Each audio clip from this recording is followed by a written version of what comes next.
Olá!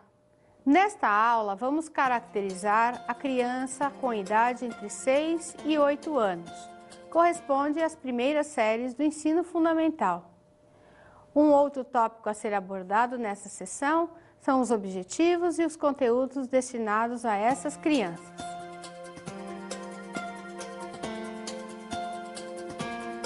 Antes de iniciarmos este percurso, precisamos saber de algumas coisas. A professora da educação fundamental, nos primeiros anos de escolarização, precisa conhecer seus alunos, os futuros estudantes. Para conhecer esses alunos, precisamos saber as experiências anteriores, as vivências anteriores e o processo de crescimento e de desenvolvimento de todos os seus alunos. Para tanto, temos duas premissas que são bastante importantes e que eu vou descrever agora. A primeira premissa, que diz respeito ao processo de crescimento e de desenvolvimento humanos, diz que este processo é universal e pré-determinado. O que eu quero dizer com isso? Que todas as crianças, independente de sexo, crença ou país, passam pelas mesmas fases de crescimento e de desenvolvimento, e que nós então podemos predizer ou saber em que fase elas se encontram. Quando eu falo sobre o processo de crescimento, eu vou me valer de um exemplo de um autor americano. O que é que esse autor propõe? Ele divide o processo de crescimento e de desenvolvimento em fases. A primeira fase é a fase da primeira infância, que é compreendida do 0 até os 6 anos de idade. É a fase da educação infantil. O segundo estágio, ou a segunda fase, é o segundo período, que vai dos 6 até os 12 anos de idade. O que é que eu estou dizendo? É o aluno que entra no ensino fundamental e transita para a quinta série desse mesmo segmento. A outra fase é a puberdade. É uma fase intermediária, antes da aparição da adolescência. Para esse autor, a adolescência se inicia aos 13 e segue até os 19 anos de idade. É a fase dos teens, como falam os americanos. Após essa fase, nós temos os adultos. Então, dos 19 até mais ou menos 65 anos, somos todos adultos jovens ou aqueles adultos que já estão se encaminhando para o processo da terceira idade, que se inicia aos 65 anos. Ainda falando da pré-determinação, Piaget nos ofereceu o seu estudo ligado à inteligência humana. Quais são os períodos? Piaget dividiu a inteligência humana em 4 períodos: sensório-motor, pré-operacional, operacional concreto e o operatório formal ou hipotético dedutivo. O primeiro período se inicia do 0 e vai até os 2 anos de idade. O segundo período dos 2 aos 7 anos. O terceiro dos 7 aos 11 e o último segue até o final da vida, o hipotético dedutivo. Vamos agora observar a segunda premissa. A segunda premissa justifica a variabilidade e a diferença entre o comportamento e o rendimento, por assim dizer, das crianças. O que significa a segunda premissa? A segunda premissa vai dizer e vai nos orientar que nós somos fruto da hereditariedade e do meio, das experiências vividas anteriormente. Com relação à hereditariedade, não temos muito o que falar. Significa o campo genético e as capacidades com as quais nós chegamos à vida. Com relação ao desenvolvimento destas capacidades, se desenvolvemos ou não desenvolvemos, está diretamente ligado ao meio ambiente, à parte externa. Dentre elas, quais são os itens que nós poderemos falar? O primeiro são os fatores socioeconômicos, a qualidade de vida das crianças ou das pessoas. O segundo aspecto, o aspecto nutricional, a quantidade e a qualidade de alimentos que ingerimos desde o dia em que nascemos. Um outro aspecto muito importante está relacionado à higiene e particularmente à saúde. Doenças que nos afastam do convívio social ou as doenças que nos levam ao chamado hospitalismo nos trazem grande déficit de comportamento e de rendimento. São as doenças que nos afastam ou inviabilizam o nosso desenvolvimento. O que é que eu estou falando? Eu estou falando, por exemplo, de uma doença coronariana, eu estou falando da hepatite, da nefrite, da paralisia infantil, que muitas vezes uma delas nos leva ao chamado hospitalismo. Um outro fator muito importante, professor, e que você precisa saber para orientar também as mães, é a autoproteção ou a superproteção das crianças. Crianças muitas vezes não brincam porque suas mães são superprotetoras, têm medo que lhes aconteça alguma coisa. Ligada a isso, nós temos as atividades físicas. O corpo é um instrumento que viabiliza o conhecimento do mundo. É ele que estabelece o diálogo entre eu e o mundo físico nessas primeiras fases. A atividade física supervisionada ou espontânea é bastante importante para a formação do conhecimento por parte da criança. Em relação à ausência da atividade física, é muito importante que você saiba, professor, que este corpo é mediador. Portanto, uma criança que não brinca, uma criança que não joga, uma criança que não se movimenta, por consequência, não tem nenhum instrumental para lidar com os conceitos do mundo concreto. Uma outra situação muito importante é, por exemplo, a falta de afeto. Criança que não se sente compreendida, entendida, abraçada, por consequência se sente rejeitada, fica num canto, muitas vezes amuada, apresenta um comportamento inseguro, instável, bastante medroso. Qual é o tipo de conhecimento que interessa ao aluno, professor? Tomando por base a primeira premissa e a segunda premissa, nós podemos estruturar o nosso plano de ensino. O que interessa ao aluno? Aquilo que lhe diz respeito ao próprio corpo, à sua família, ao bairro, aquilo que ele conhece. É o que nós chamamos de ensino significativo, que faz sentido às experiências vividas fora da escola. Considerando esses fatos, você planificará uma ação eficaz e eficiente para todos os seus estudantes. Conhecendo as características do processo de crescimento e de desenvolvimento, você pode elaborar os seus objetivos e os seus conteúdos. Uma outra coisa bastante importante é saber a cultura desses seus alunos, da onde eles vieram, que tipo de brinquedos, de jogos, de folguedos praticaram anteriormente. Características dos alunos das primeiras séries do ensino fundamental.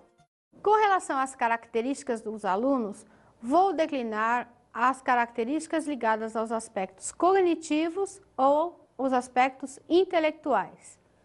Uma criança com idade compreendida entre 6 e 8 anos está passando para Piaget do pré-operatório para o operacional concreto. É uma criança cuja inteligência está ligada ao mundo da fantasia e ao mundo da imaginação. Entretanto, ela já sabe distinguir com o passar do tempo o que é real e o que é imaginário. Predomina então os jogos de faz de conta e os jogos simbólicos.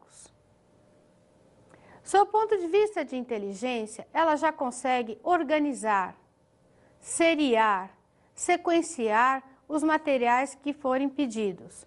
Por exemplo, organiza do maior para o menor, organiza com uma sequência de tamanhos, iguala figuras geométricas ou ainda pode observar as noções de quantidade e de qualidade dos objetos propriamente ditas. Uma outra forma dela pensar é que ela já possui também o princípio chamado princípio da conservação. Ela consegue perceber com alguma lógica que existe a mesma quantidade de líquido ou a mesma quantidade de massa, embora tenham aparências diferentes. O seu raciocínio, entretanto, é excludente. Não consegue compor qualidades em um mesmo objeto.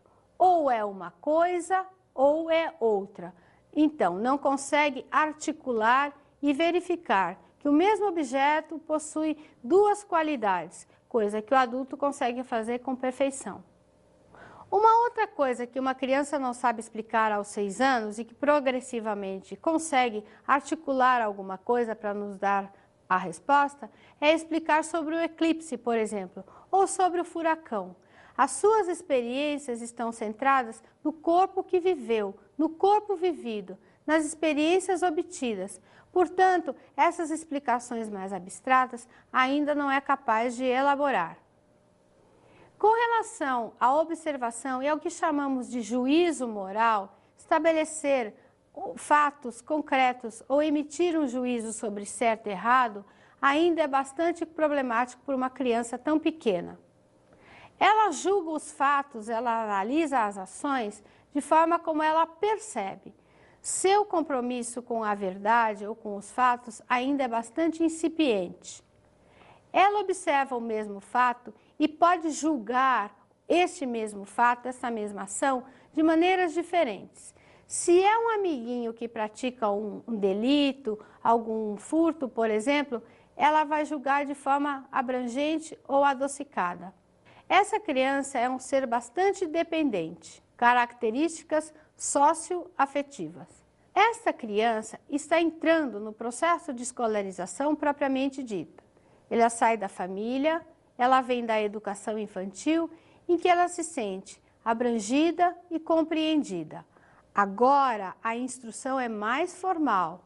A parte lúdica, o aspecto lúdico é bastante importante, mas ela vai ter que dar conta dos saberes escolares. É uma criança bastante dependente do adulto. O professor ainda é uma referência para ela, e este professor tem que dar atenção a todas as crianças. Muitas delas se veem divididas ou dividem a atenção do professor entre seus amigos. Muitas vão apresentar aspectos de insegurança, se sentem amedrontadas, rejeitadas ou incompreendidas. Outras, por outro lado, se sentem bastante atendidas e acolhidas. Isto desperta na criança a fase da risada, ou elas querem se mostrar bastante eficientes, chamando atenção sobre si próprias. É a fase chamada fase da comédia, principalmente nos anos iniciais da escolarização. Essa criança ainda não é capaz de resolver as coisas em grupo. Tem dificuldade em manter-se na situação de equipe. Os jogos, as brincadeiras são bastante instáveis e se revezam bastante nos papéis. Ora ela quer mandar, nunca quer obedecer, quer sempre aprender ou ser a figura central da brincadeira, e isso pode trazer certas atribulações ao professor. Características físico-motoras. Esta criança está passando do período rudimentar para o período fundamental, sob o ponto de vista físico-motor. O que significa isto? O seu tônus muscular é impreciso. Normalmente, a criança, principalmente nas primeiras séries, quebra o lápis, o giz de cera, o crayon, corta mal as folhas da revista. Ainda não tem a dominância lateral determinada, é por isso que o espelhamento ocorre. Inverte o 3 pelo E, o 6 por outra qualquer figura, como o B ou como o D, propriamente dita. Não conhece o lado esquerdo e o lado direito, e é preciso que você, professor, compreenda esta fase, que é uma fase ainda de imaturidade neuromotora. Uma criança de 6 a 8 anos, sob o ponto de vista físico-motor, posso dizer que é bastante vigorosa, aceita com alegria toda e qualquer atividade proposta pelo professor. Toda e qualquer atividade ou jogo que utilize a coordenação global, o corpo todo correndo ou se movimentando, é muito bem aceita por essa criança. Por quê? Ela ainda não tem a necessária coordenação óculo-manual ou a coordenação óculo-podal muito finas que será conquistada em fases posteriores.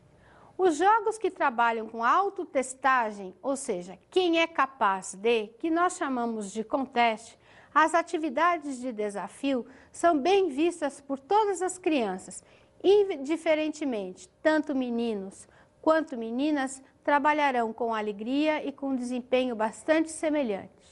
Embora apreciem fazer as atividades, também não têm nenhuma noção de perigo. Gostam e se assemelham ou querem se assemelhar aos super-heróis. É necessário, professor, que você tenha cuidado com todos os alunos, que criem um bom ambiente físico e espiritual para que todos trabalhem com tranquilidade.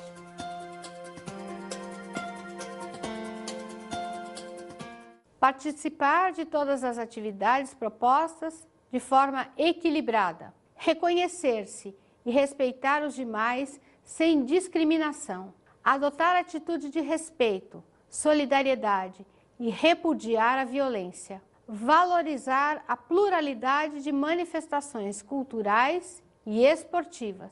Adotar e contribuir para a manutenção dos hábitos saudáveis de higiene e alimentação pessoal e do grupo. Desenvolver a capacidade de pensar, compreender e executar os movimentos de forma segura e adequada. Enfrentar e resolver os desafios. Organizar atividades. Exercitar a cidadania. Reconhecer a lateralidade. Compreender a necessidade das regras. Desenvolver a criatividade, as capacidades físicas e as habilidades motoras.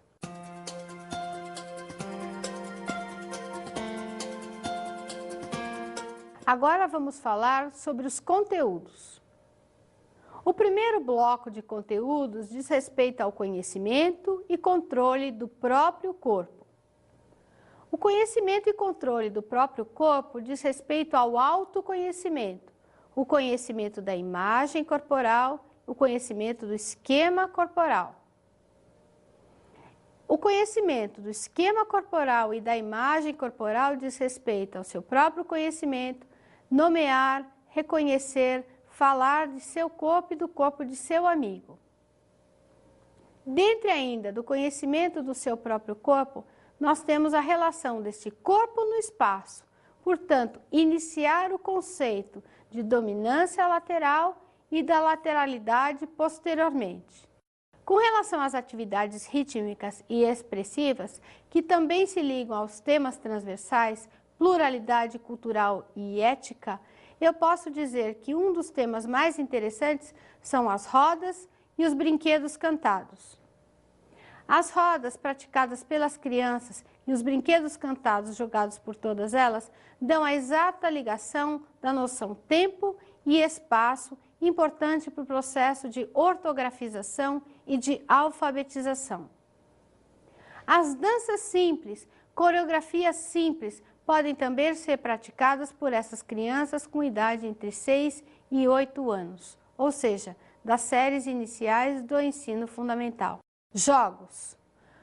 Com relação aos jogos, eu disse anteriormente que o que predomina na criança é a fantasia. Que tipo de jogo, então, é muito interessante ser implementado a elas? O jogo simbólico, o jogo de faz de conta e o jogo de imitação podem ser implementados com segurança. Brincar de professor, brincar de casinha, brincar de circo são jogos bastante praticados e adotados por todas as crianças indiscriminadamente. O jogo simbólico é muito importante, porque a criança realiza tomando por base a realidade à sua volta. Ela observa, guarda, reinterpreta, cria e é uma ótima estratégia, tanto para você observar essa criança brincando, quanto falando, quanto fazendo a interlocução com os seus pares. Gostaria de comentar agora sobre as lutas e sobre o esporte. Com relação às lutas e particularmente os esportes, todos os estudiosos têm dito que são conteúdos bastante importantes em todas as fases de escolarização.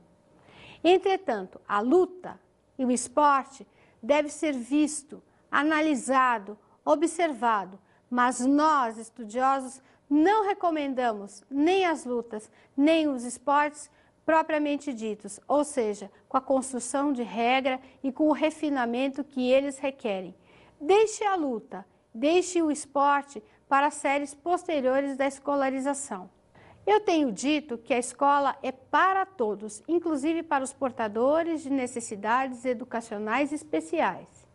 Portanto, o esporte, de alguma maneira, privilegia o treinado, o indivíduo inclinado para tal. Nas séries iniciais, não estamos recomendando esta prática altamente especializada. O que é que você pode, então, planificar, professor? Podemos observar, podemos levar os alunos a tomar contato com os jogos, os mais diversos, com todos os eventos, os mais diversos, a Copa do Mundo, os Jogos Pan-Americanos e os Jogos Olímpicos, por exemplo. Então, a criança toma contato com o jogo, entretanto, não faz, porque não estamos pedindo, nem estamos permitindo a performance. Agora, a ideia é o para todos, é uma educação democrática. Locomoção. As habilidades motoras de locomoção dizem respeito ao deslocamento do corpo no espaço. Essa locomoção pode variar em intensidade, duração, frequência. Pode-se fazer a locomoção de maneira individual, em dupla ou em pequenos grupos. Vamos lá. Como locomoção, qual é a lista de atividades que nós temos? Correr, andar, saltar, arrastar-se, galopar, saltar, saltitar e deslizar. O segundo bloco diz respeito às habilidades de manipulação. E eu gostaria de lembrar, professor, que essa criança das séries iniciais possui uma coordenação seletiva bastante rudimentar e tosca. Não exige a performance, não exige a perfeição.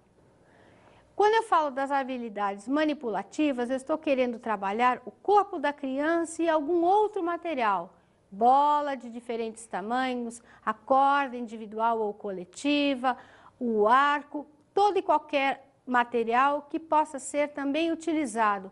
Caixas de papel, discos de papelão, disquinhos de pizza ou pratinhos de bolo ainda, por exemplo. Equilíbrio. O último bloco das habilidades motoras é representado pelo bloco das habilidades trabalhadas com equilíbrio. O equilíbrio, por incrível que pareça, pode ser dinâmico, como a roda ou a rodante, ou estático, como os planos invertidos da parada de mão ou a iniciação da parada de cabeça. Por equilíbrio também se entende, nesta fase, andar sobre um tronco sem muita especificação. São jogos, são atividades de desafio que a criança encara com muita perfeição e muita alegria. Agora vamos ouvir o depoimento de uma pessoa que trabalha com a ludicidade, um artista circense. Bom, o circo, como você sabe, na época de se procurar ter um local para que tivesse um divertimento, para que fosse, onde surgiram os circos de lona colorida. Porque antigamente os circos, na época, eram circos de lona e não tinha cor. Era uma coisa assim meio ruim, né? E com a época foi aparecendo os circos coloridos, com vermelho, branco, azul, amarelo. Então, chamando atenção. E também, quando eles chegavam nas cidades, na época, havia sempre um desfile. E nesse desfile ia o carro na frente, anunciando o espetáculo, que o circo chegou na cidade, que era uma música até bonita que eles tocavam, né? Música de circo, né? Daí eles faziam todo aquele seu desfile com todo o equipamento que tinham. Animais, elefantes, né? Girafas, ursos, tigres, leões, os pernas de pau, aqueles palhaços cresce, que eram os palhaços que o pessoal levantava assim, que ficava bem bonito, todo colorido, com cabeleira, os próprios palhaços do circo desfilando. Então era uma coisa maravilhosa. E dentro do espetáculo, quando acontecia, é uma sensação maravilhosa de você ver o brilho nos olhos das crianças, como os dos adultos também, porque os adultos chegam é uma coisa até bonita de você falar, porque o adulto, ele às vezes é mais criança do que a própria criança. Ou seja, o pai com o filho no colo, às vezes, ele fica até mais entusiasmado do que o próprio filho. Porque é uma coisa assim maravilhosa, porque a gente volta, você vê aquilo, você não pensa em nada de coisa ruim, só pensa coisa boa.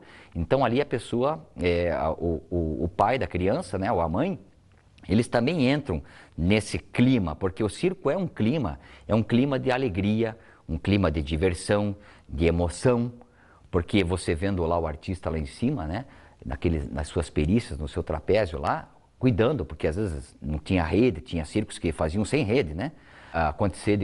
Ficava assim preocupado, será que vai cair, será que não vai cair? Ou se não, será que o domador, o leão vai comer o domador ou não? Vai atacar ou não vai, né? Então é tudo isso, é todo esse jogo, você mexe com o sentimento, você mexe com o coração, você mexe com a cabeça da criança, você mexe com tudo.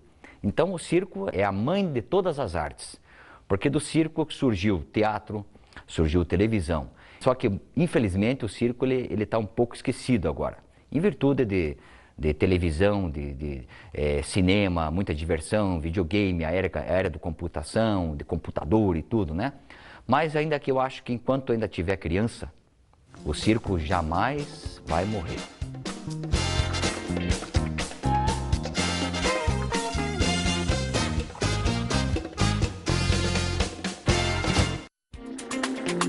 Vamos à nossa dica de estudo.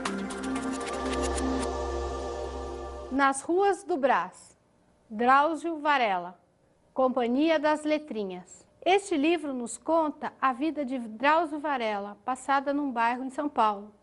Ele relata o seu cotidiano, os jogos, a brincadeira e toda a situação da imigração italiana em São Paulo.